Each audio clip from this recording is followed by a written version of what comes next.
سلام الله عليكم. طبعا أنا نشرت قضية محمد البلي بالفيديو السابق اللي قبل هذا، علشان أنا قلت يا أخي للرجال لصاحب بيت الأشموري يا جماعة الخير صوروا فيديو إيش اللي صار، القصة كامل. طبعا اللي يتكلم في قصة محمد البلي كامل الفيديو السابق اللي قبل هذا كامل، كيف صارت القضية من الألف للياء، علشان اخواننا الجنوبي يدخل يراسلك يقول يا اخي انت عنصري، ليش ما تتكلموا على محمد البلي؟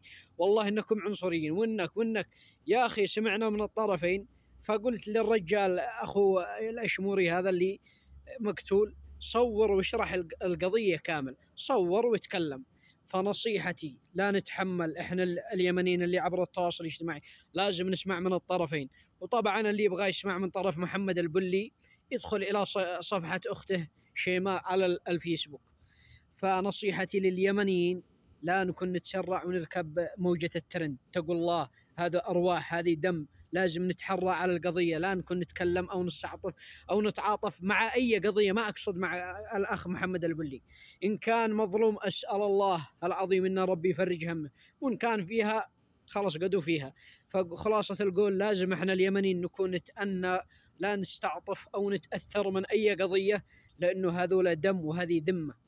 أنا على ما شفت بيت الأشموري يدعو فيك يا أخي كيف توقف، قلدك الله في ذمتك، خلاص قلت لهم يا أخي صوروا فيديو وإحنا ننشر، صوروا فيديو نشرنا.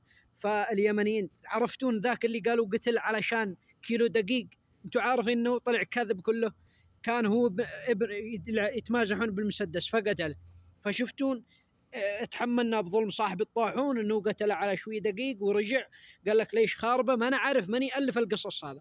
طبعا تواصلت انا مع هو من المنطقه اللي انا فيها، نفس هذا صاحب اللي بالحذيلي في المنطقه هذه، راسلنا من ناس من الحذيلي جابوا لي قال لا قتل صاحب الطاحون ولا الامور هذه، غير ما قلتوا علشان دقيق كان يتمازح هو ولد فقتله مزاح يعني صغار. فخلاصة القول اليمنيين لا نكون نتسرع ونتكلم في قضايا عشان نركب موجة الترند، هذه دم وهذا ثار وهذا شيء قضايا لازم نتحرى فيها عشان ما نظلم أحد. وسلامي للجميع.